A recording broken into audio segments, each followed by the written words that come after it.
chaser with no trouble. Popping that moe, baby, let's make some bubbles. Puffing on that gelato, wanna be seeing double. Gotta do what you gotta believe it. Welcome, everyone. Episode 60 of the Health and Wealth Podcast. We have a very special guest from the West Coast in Arizona, Mrs. Esther Knight. How are we doing today, dear? We're good, Steve. How are you? I am awesome. I'm so happy to have you on finally.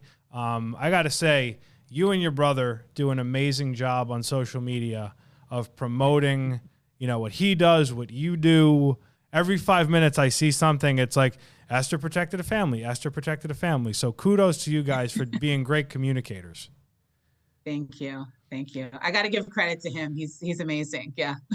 He definitely understands the power of social media. That's for sure.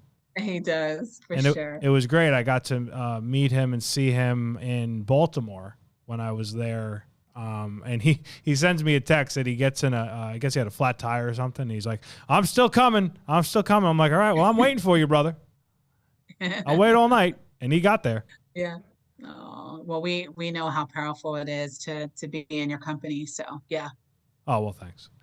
So wanted to kind of jump into it with you. You're doing a lot of great things, obviously, but let's start here going way back. Kind of growing up, what were the things that you really wanted to do with your life? Like, what was your goals, business-wise or career-wise, at a younger age?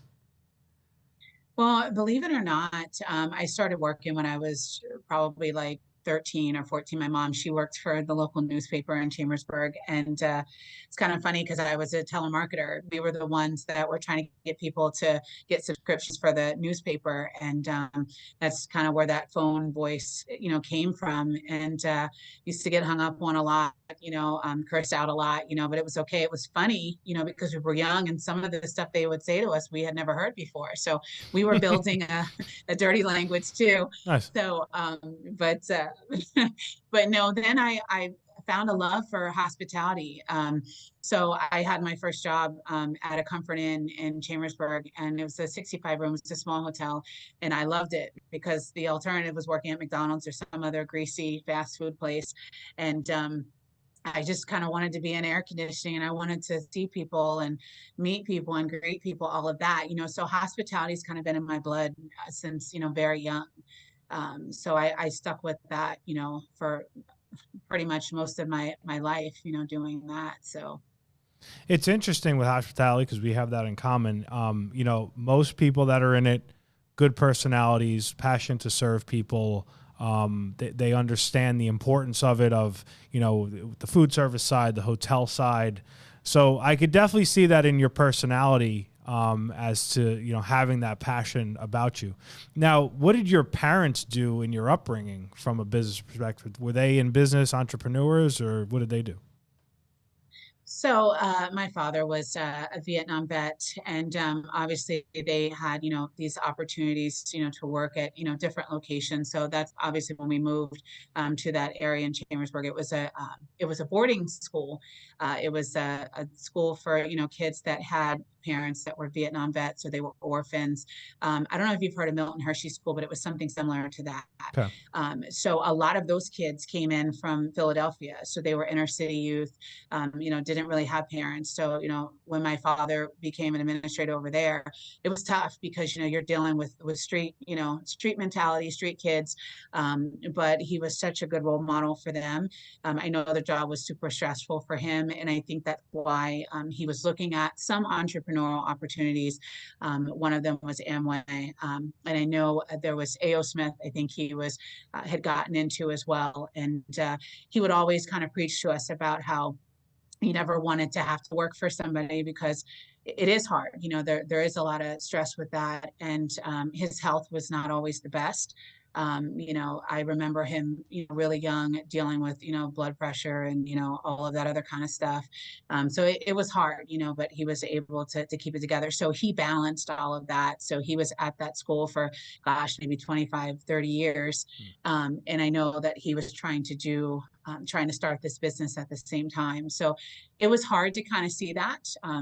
we were actually going to school at the same time. So I went to school for hospitality, community college just in Harrisburg, and he was at Lincoln University. So we would kind of sit at the dining room table and do our homework together. And he would always review my papers and be extremely critical, Mm. constructive criticism, but it Yeah. was criticism. So, but yeah, and I remember him having some of those conferences or even a seminar he would put on, for Amway. And I remember kind of sitting there and hoping that we would have a packed room and not always seeing that. So it was hard, for me to see him go through that, but he always kept such a good attitude and very positive. He's an amazing man. I mean, I'm a daddy's girl anyway, so that's to me, I just looked at him as a hero. I didn't care if there was nobody there or if there were a million people there. So. Yeah, that's interesting that you saw that at a young age, because you see someone in the entrepreneurial space that like struggles, but they keep their self strong, their attitude positive. I mean, talk about a valuable lesson growing up. I mean, that is awesome. Mm-hmm. Yeah, without a doubt, without a doubt. And so all right, so you're in PA growing up, and then what brought you out? And maybe there were places in between to Arizona. Yeah, there were a lot of places in between. Trust Okay. me on that. So the hospitality thing I did for a long time. So I went from, Chambersburg, which is a really small town. I think I worked at every single hotel over there. And then moved up to Harrisburg, which is the state capital of PA. So there was a lot more, going on there. Loved working there. I worked at a hotel that was close to Hershey. So I can't tell you how many times, I've been to Hershey, a million times over, and, just the accounts and everything there. So loved hotels, stayed with it for a long time. I did move out to the Pacific Northwest, so Washington State, if you can believe that, Hmm. um, where it rains, nonstop. Wow. I moved out there. Hmm. Actually, I had two rounds of trips out there, which was a long, drawn out story. But when I was there, again, hotel. So when I came, when I was over there and I moved, to Arizona, it was for a hospitality position. But I was like, I got to get out of the rain. It's like 300 days of sunshine here. I mean, that's like the ticket, that they say over here. So I loved it. Love being in Arizona. I can't complain about that. And a hotel was fun. But then when this, opportunity came up, it's kind of weird how I fell on it because, when COVID happened, it was really hard on everyone that was in the hospitality industry because it's not that we didn't have, obviously the standard operating procedures and that we had to make sure, the guest experience was exemplary. But now, you're worried about people getting sick. You're worried about your staff getting sick. You're Mm. worried about, cleanliness 100 times over.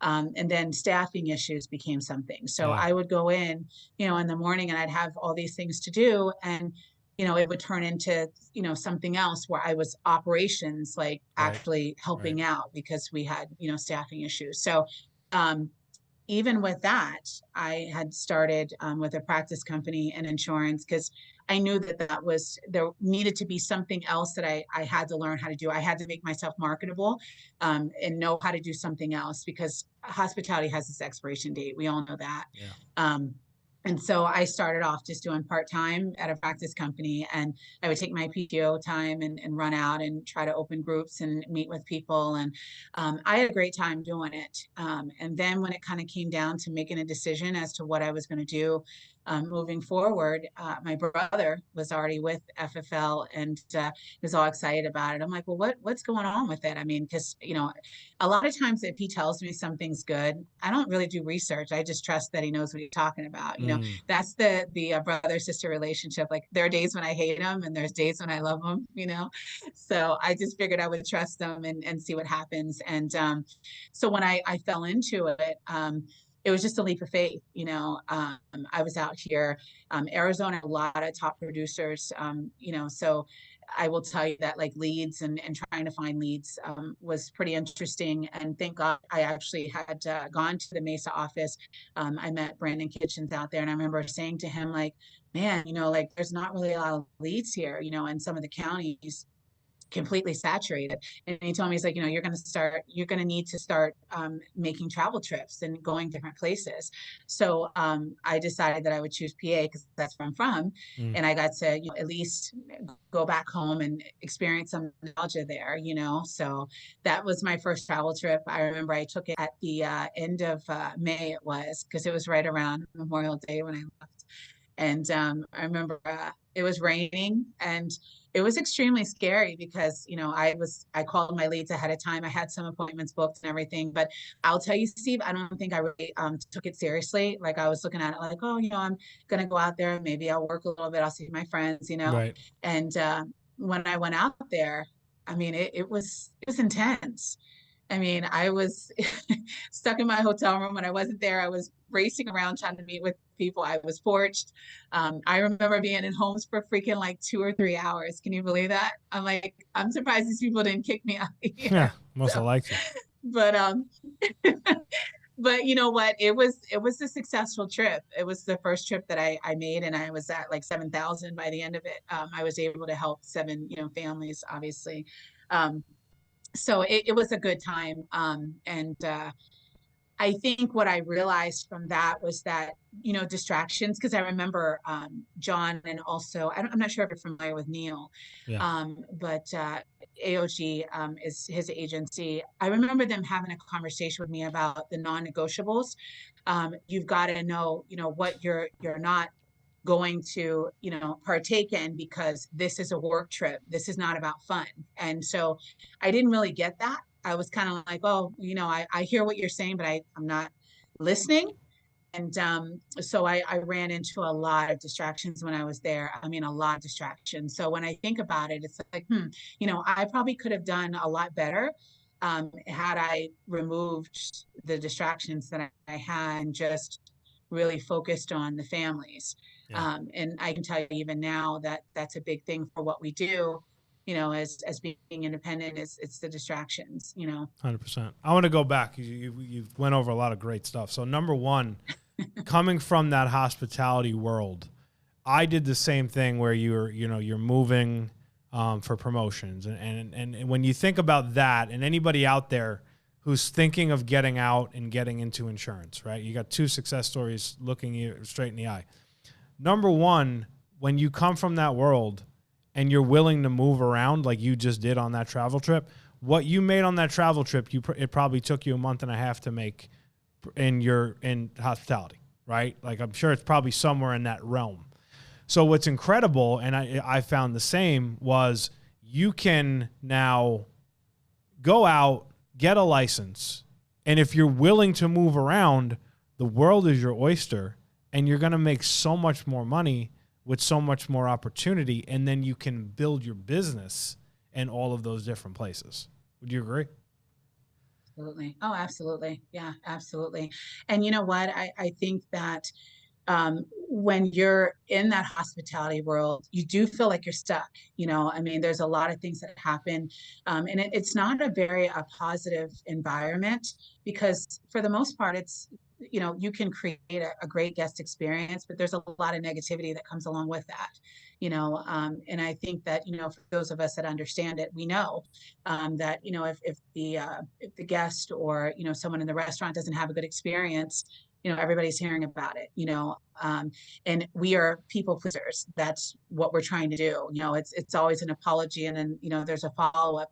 When I'm now working in insurance, I'm taking care of people, I'm protecting people, I'm someone that they, look at, and, they respect what I'm saying. And, you just feel like you're making a difference. And it really is making a difference, because if you've ever had anyone pass away, which unfortunately I have, it's devastating, and it's even more devastating when there's no money, or when you're trying to figure out how they're going to take care of all of these expenses.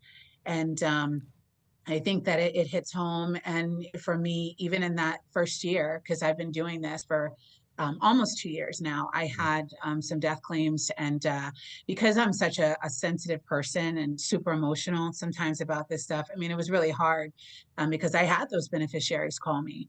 And every person that I sat down with, I remember them. I remember something about them, whether it was their grandkids, whether it was, Yeah. their pet, or if it was their husband or whatever it was. Whatever the situation was, I remember it. And, even when I see the number come across my phone, I'm like, oh my gosh, what happened? And so, yeah, it's kind of gotten that personal. So I have developed a passion for this. And sometimes I think it could be a double-edged sword, but I feel like it aligns well with what I started out with in hospitality, Yeah, and being sure. able to do this now. Here's something I'll ask you that I struggled with coming from hospitality to this, probably my first month.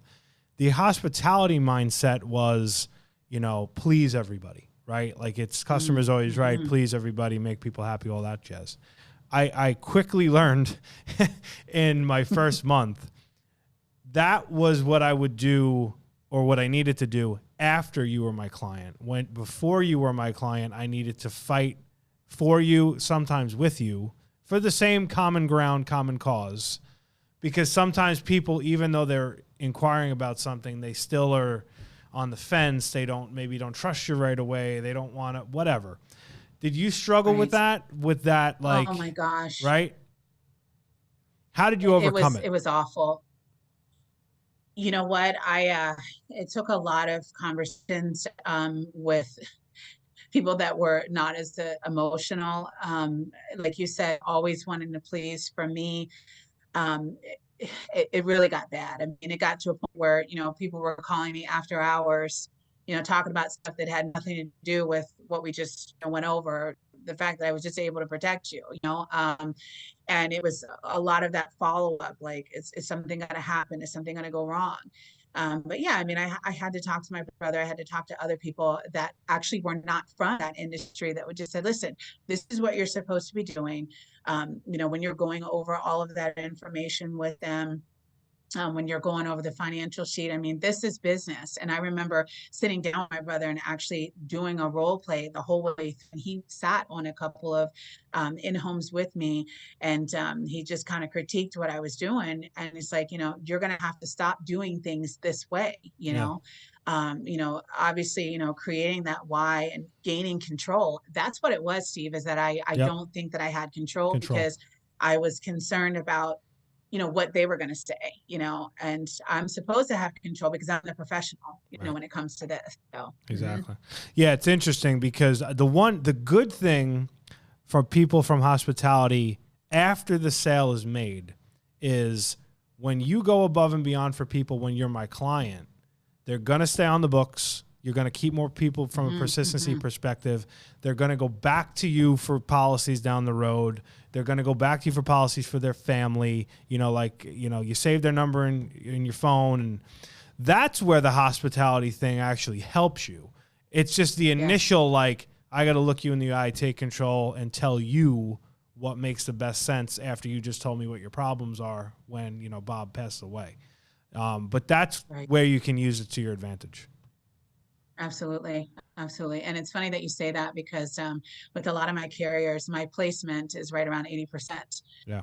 So I'm happy for that because of, what you were just talking about there. So, yeah. Love it. So now on average, you're roughly protecting, 20 families a week, or I'm sorry, a month. And you're juggling a lot, mother. How do you kind of keep it all together? It's not always easy, trust me, I know. But how do you manage that schedule, that discipline, being able to kind of get everything accomplished you got to get accomplished? You're in the gym all the time, I know, big gym Yeah. Yeah. nut, which is a good thing, obviously. How do you juggle it all? Well, you know what? I will tell you just with the start of the day, like you said, gym nut, gym rat. Hey, if I don't have that, my day just doesn't go the way that's supposed to. So I usually start off at the gym around like 4:15, 4:30. And I need it because it's almost spiritual. I mean, Mm, it just sets me in the right mind to be able to deal with what the rest of the day is going to look like. And I do a lot of run around because my kid's in high school now, and so he doesn't bus into that school. So I was commuting him, back and forth. So that took a lot of time away from being able to call. So it's more of a discipline where as soon as I get back from taking him, I have got to get on the phones and get going. And a lot of times it's just setting up, my leads and making sure I know, where I'm calling into. And I'm obviously, calling in a different state because, like I said, I'm doing a hybrid where I'm on the phones, obviously for some of these other states, and then, in the fields, still on run days. And I kind of have figured out that I have to have more time on the phone because if I'm able to do any of the one call closes, I'm going to do those. And then I'm running into a situation where, I have an older person that gets stuck into an application, they're not able to complete it. Then I know that that's somebody that I'm going to have to stop by and see, on a run day. If there's situations where I can't connect with someone, phone, it's a bad number or something like that, then those become door knocks, like the next day. So I will say that I found that just in the call pattern that I have and who I've been talking to, a lot more people are more comfortable with doing it over the phone, which, we all have to adapt to that. I love in home. I love seeing people. I love meeting their grandchildren and, their dogs and, their significant others and all of that. But, I think that people are just feeling like in some aspects it's a safer way to go. And, as long as you're giving them, all of the information, your license, for that state or whatever the case may be, they feel that you've proven that credibility to them. And I've heard other situations where people didn't, but they still, talk to them about, Yeah. Getting, protection. So, yeah, very disciplined. And that was hard for me to realize that. And I know during that time when telesales was really kind of blowing up, I actually got sick. I ended up with COVID, and I know I caught it from somebody at the gym, but I had to push myself to do the telesales because it's like I can't go anywhere.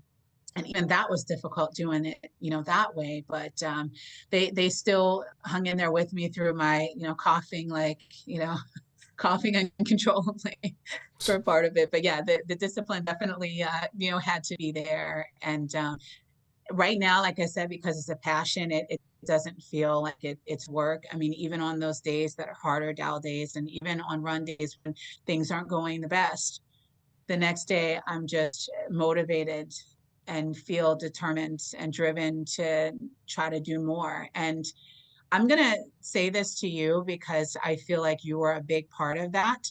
The conference that we have coming up, which I'm super excited about. Yeah.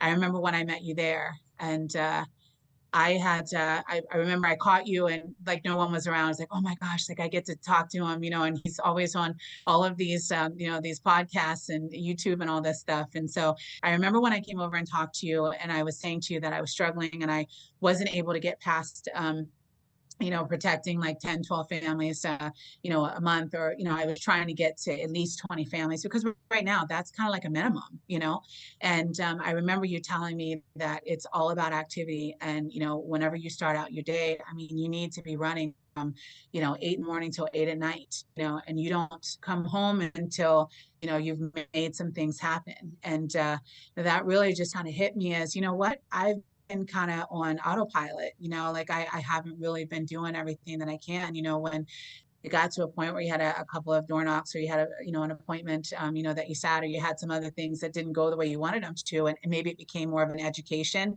and not being able to protect someone, the spirits got low and you say, you know what, I think I'm going to go home. I feel tired. And now it's like, no, I can get one more, I can go a couple of more people. And, that's just, I mean, that's been my mindset, for the rest of the year, that's what I have to do. I love that because it's interesting. We've heard this a million times, but it's not about being like great at insurance. It's about being great at the endurance to persevere, to keep getting in front of people. And I love the fact that you're doing a hybrid because it's interesting. You'll hear some people like I'm a dinosaur and I'd love to just go in home all day long, but I do everything. And anybody who says I'm going to be one way or the other, you're really just closing your mind to opening and broadening and doing more because you can do whatever you want and it just opens things up. Like, I don't think there's one way that's, the right way. I think doing everything is the right way. It's just like the fact that we do whole term universal Medicare. Like, we do everything. So if you want to make a lot of money, do everything, have a lot of leads. How many states would you say you're licensed in? Not as many as I'd like to have. So Okay. I'm probably at around 6 or 7. So Okay. yeah. That's like another thing. It's like, you know, every time Mm-hmm. a new agent says to me, "Oh my God, I got a client in wherever, I don't want to buy the license." I'm like, why? It's like $100. That $100 can make you thousands of dollars. Like, why? Don't limit yourself. You know what I mean? Like, buy them. You know, they're a cost of doing business that will literally, your insurance license is a license to print money. Like, legit. Yeah. Like, Mm-hmm. they should Mm-hmm. like have that Yeah. on the license. It should say this is a license to print money, because it is. So it's cool though that you're doing that. How have you taken? Because I can tell that you're a big connection person when you're in the house, right? How have you been able to connect with people virtually? Maybe not the same way, but as similar as possible. You know what? To be honest with you, Steve, I'm not like high pressure. I mean, I get it, when it comes to handling objections. And sometimes just, obviously when someone, is saying that they didn't fill something out or, remember, or there's some of this other stuff. And I get, and I've actually heard them say that they've had other people contact them. And before they could even say anything, the person was just kind of, pushing them over and just over talking them. And I get it, because for some people that works. But what I've noticed, especially in telesales, you can do that all you want to, but I can tell you that they'll go through that whole process with you and turn right around and cancel it. And I've Right. actually replaced a Right. lot of policies from some agents that do that, where they push through and they're trying to get to it. And I understand that, but I think that that comes across to that person that they're not really a person. They don't mean that much. And so, for me, it's just a matter of making them feel comfortable, finding a place of rapport, with them, even if it's just asking about, their families, who are you thinking about when you filled this out? Were you just trying to protect yourself? I mean, were you thinking about, a spouse? Even if, they correlate this to a death that recently happened, I'll ask, had someone passed away recently? And I think that your genuine spirit has to cross, because it can't always be transactional. Yep. I get it, and 100%. it's like how, I've learned, and I've never been this type of person. When someone asks, like, why do you do this? It's never been about the money for me. It's always been about making a difference. And I can tell you that for a lot of the policyholders that I have, when they call me up and they tell me, what, Esther, I missed the payment, but I'm going to take care of it. I've had some call me up and say, what, I've had other, people reach out to me, and, they had a better, rate, or they had something different than you. Can you come back and talk to Mm, me about this mm. so we can get it figured out? I mean, that means everything, because they don't have to do that, but it's just, how you're coming off to them, and, what your spirit, feels like, when they're making that, connection. So, I will say that I'm fortunate in that way. When I can connect with them, when they give me that chance, I definitely will make the connection. Love that. And we'll end it on that because that was invaluable information. The last thing we'll say here, you mentioned convention. You mentioned the impact that it had on you, and thank you for saying that I had any small impact in anything that you're doing. But I really didn't, because I just told you to work more, really. That was really the answer. The power of convention, just give me a quick thing for people, if you're on the fence, why people should get there at all costs, no matter what. Because I mean, you're around super successful people, and these successful people, they're not snobs. They actually want to help. They're extremely positive. I can tell you that, along with you and so many others that I got a chance to talk to face to face. I mean, just the energy and the enthusiasm that I got made me feel like I was somebody, and I'm not saying that, we all shouldn't have, that self-love, but I'm telling you that, if you're on the fence about starting your business or doing something like this, getting around, successful people. Also, just the component of, spirituality with Pastor Matthew. I mean, that's huge, because what people don't understand is that, you have to have faith to do this. You have to have some type of belief in divine Mm, intervention, yeah. because it is difficult what we do. And to keep those spirits up, I mean, there's got to be someone else that you're believing in. You believe in yourself, but you should believe in a higher power as well. But the fact that they can incorporate all of that, just some of the stories of success and determination, and the obstacles that people have gone through, so many people can relate. I can't tell you how many times I was like emotional, like tears emotional. I mean, it's something that feeds your soul when you're there. And I just think that when you're trying to develop yourself as a better person, Mm. this is a great place to be. The convention is a great place to be. So I feel like it's a blessing. I think Sean Mike is a blessing. I think you and all of the other top producers are a blessing, just because you take the time, because you guys are human like us, and you can share in some of the pain and suffering, and some of the struggles, and even some of the victories that we see, going through this. So it's huge. I would say to anybody, make sure that you're there. Love it. Well, man, that should be like the promo. We should just cut that and make it a reel, and that could be like the convention promo. Well, I really appreciate you hopping on with me, and I'm really excited to see you again at convention and kind of see, we saw where you took it, and then we're going to see where you're going to take it even further this coming year, 2023. I think this is a pivotal year for this industry, for this company. I think we're really going to, I mean, clearly we've exploded, but I think the explosion is really going to come more because there's a lot of people to help. So thank you again for joining me, and I'll see you in a couple months. Thank you. Pleasure. Thanks, Steve. All right. Take care. That's the motto. Throw back with no chaser.